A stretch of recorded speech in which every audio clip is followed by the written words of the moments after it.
अस्सलाम वालेकुम स्टूडेंट्स। बेटा आज हम क्लास 9 का थ्योरम चैप्टर नंबर 13 का 3 करेंगे।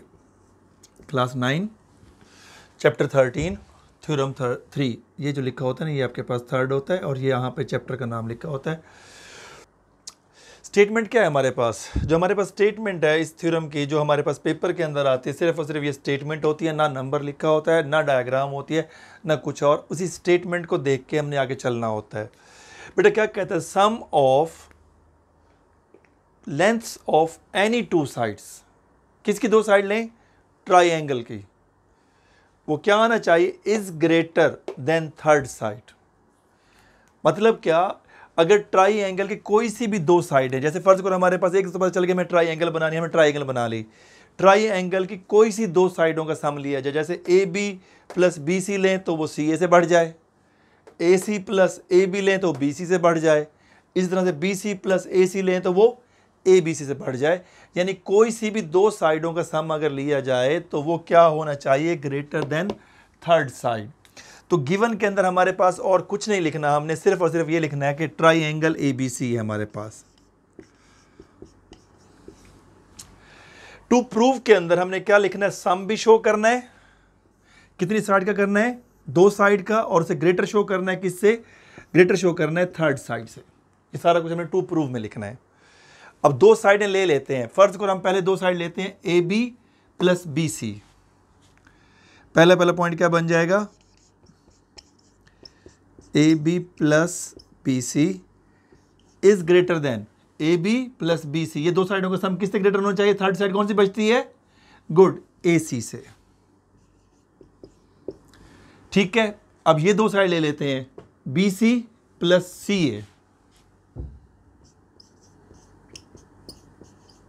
साइड के लिए ये लाइन शो करते हैं। ये किससे ग्रेटर होना चाहिए? बी सी प्लस सी ए। ये दो साइडें ग्रेटर होनी चाहिए। थर्ड साइड बच रही है, कौन सी बच रही है? A B.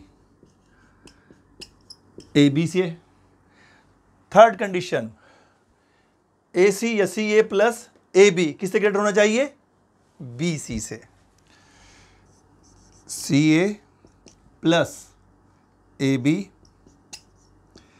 Greater than B C. Check कर लोगे यहाँ पे साइड को रिपीट तो नहीं हो रही, क्योंकि आप तीन करते तो सम टाइम चांस होता है मिस्टेक करने का। तो लिहाजा आपने इन तीनों केस में से, हम तीनों के तीनों को प्रूव नहीं करना, हम तीनों में से एक को प्रूव करेंगे और एक को प्रूव करने के बाद बाकी दो सिमिलरली कर देंगे। जैसे हम तीनों में से आई थिंक ये वाला प्रूव कर लेते हैं, थर्ड वाला, और फिर बाकी दोनों सिमिलरली लिख के ख़त्म कर देंगे। कंस्ट्रक्शन जैसे मैंने बताया कि हर थ्योरम की हमारे पास चेंज होती है। तो कंस्ट्रक्शन के अंदर बेटा हमने क्या करना है?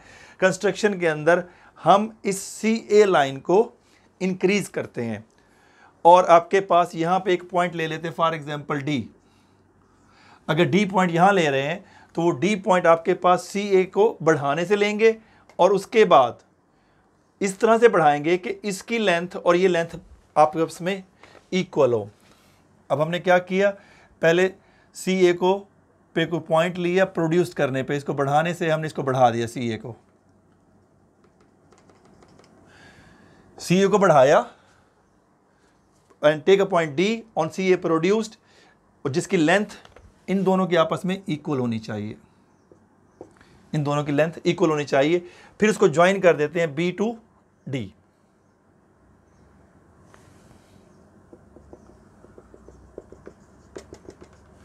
इसे ज्वाइन कर दिया और नेम ऑफ द एंगल रख देते हैं। इस एंगल का नाम हम क्या रख देते हैं? इस एंगल का नाम हम रख देते हैं एंगल 1 और इस एंगल का नाम हम क्या रख देते हैं? एंगल 2। कंस्ट्रक्शन में हमने सिर्फ और सिर्फ ये दो स्टेप्स जो किए हैं, इन दो स्टेप्स के नाम लिख देते हैं। 2 से 3 स्टेप्स क्या किया है हमने? पहला काम, we take a point D on C A produced. वही take a point D on C A produced.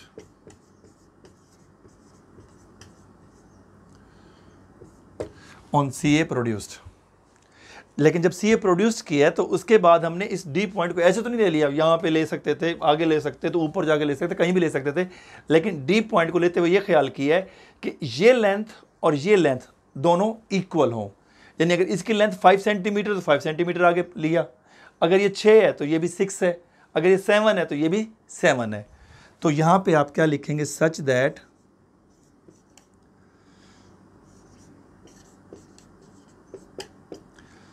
के A B congruent to A D. फिर हमने क्या किया था, गुड, ज्वाइन कर दिया था बी को डी से। ये पहला पॉइंट हुआ, ये आपके पास सेकंड पॉइंट हो गया, join B to D and names the angle. Angle का नाम रख दिया, इसका नाम 1 रख दिया, इसका नाम 2 अज्यूम कर लिया। थर्ड पॉइंट आप कह सकते हैं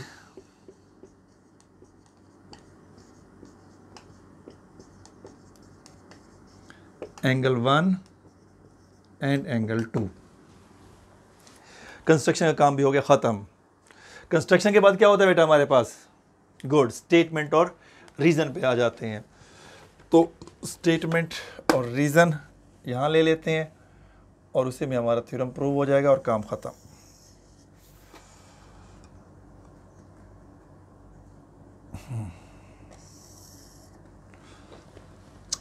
स्टेटमेंट और रीज़न के ऊपर क्या करते हैं बेटा जी, हम बड़ी ट्राइंगल ले रहे हैं। कौन सी triangle, triangle D B C. Triangle D B C जो आप ले रहे हैं, इस ट्राइंगल, बल्कि ट्राइंगल डी बी सी से पहले हमने क्या करना है, हमें उससे पहले ट्राइंगल, अगर आपके पास ये छोटी लेते हैं डी बी ए या A B D, triangle A B D, अगर ट्राइंगल ए बी डी ले रहे हूं तो इसके अंदर एंगल 1 और एंगल 2 दोनों आपस में इक्वल हैं कि नहीं है। और इसकी रीजन क्या लिखेंगे, angle 1 is congruent to angle 2। क्यों, क्योंकि कंस्ट्रक्शन में हमने कहा था कि इसकी अपोजिट साइड्स क्या हैं, इक्वल हैं। अगर किसी भी आपके पास ट्राइंगल की दो साइड्स इक्वल होती हैं तो उसके अपोजिट एंगल भी क्या होते हैं, इक्वल होते हैं। तो उसकी रीजन हम क्या लिख देंगे, आपके पास A B is concurrent to A D.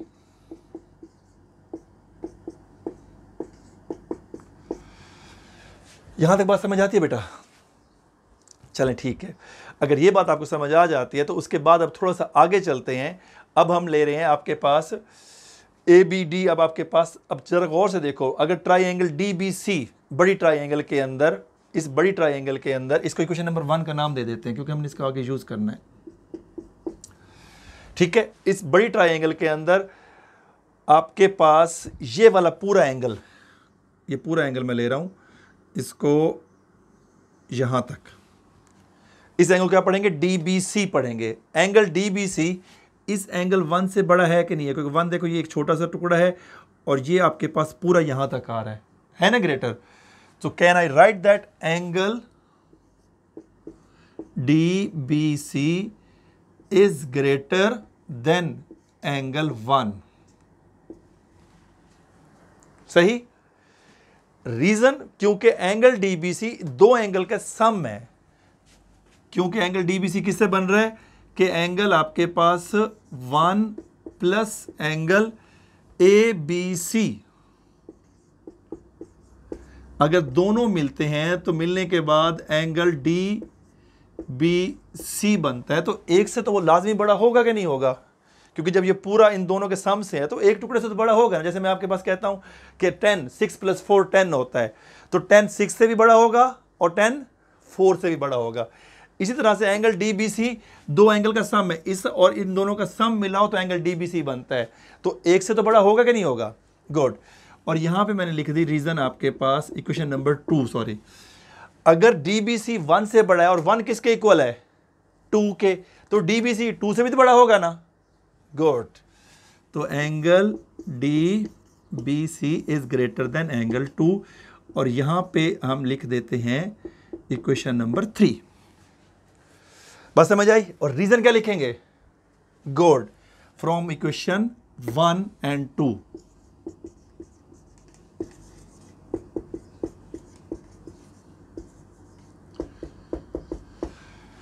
यहां तक हो गया जी काम।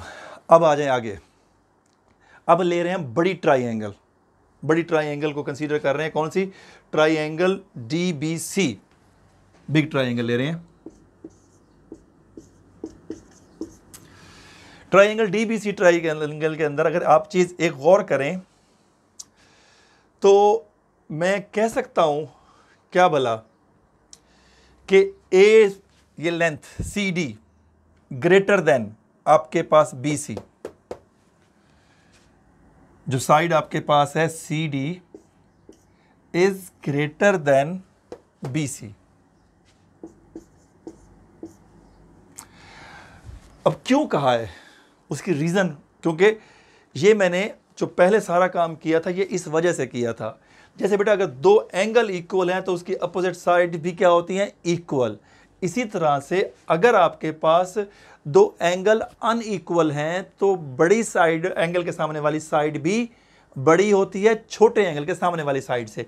हमने यहाँ पे कहा है कि ये एंगल DBC बड़ा है एंगल 2 से, तो DBC के सामने कौन सी साइड बन रही है? देखो DBC ये पूरी के पूरा ये एंगल है और इसके सामने साइड कौन सी बन रही है?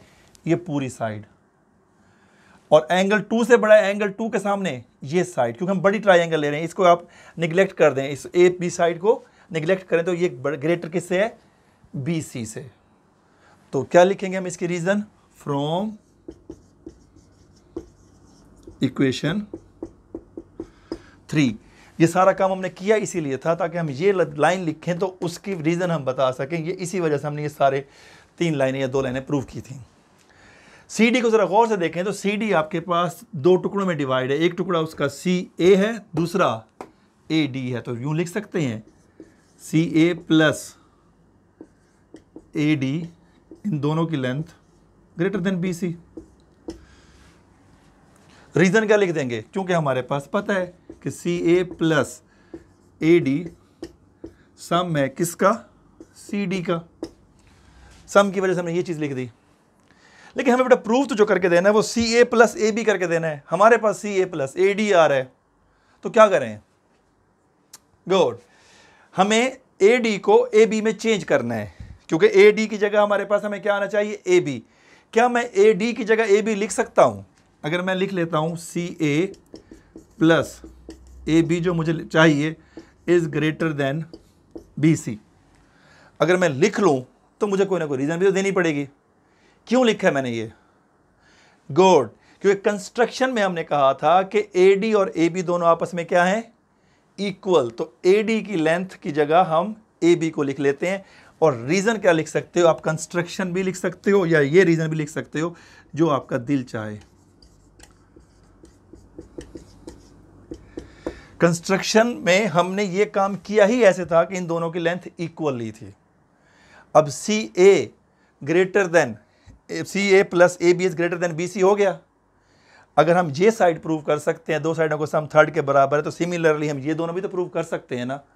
तो आपको प्रूव करने की जरूरत नहीं है, बस आप क्या लिख देंगे? सिमिलरली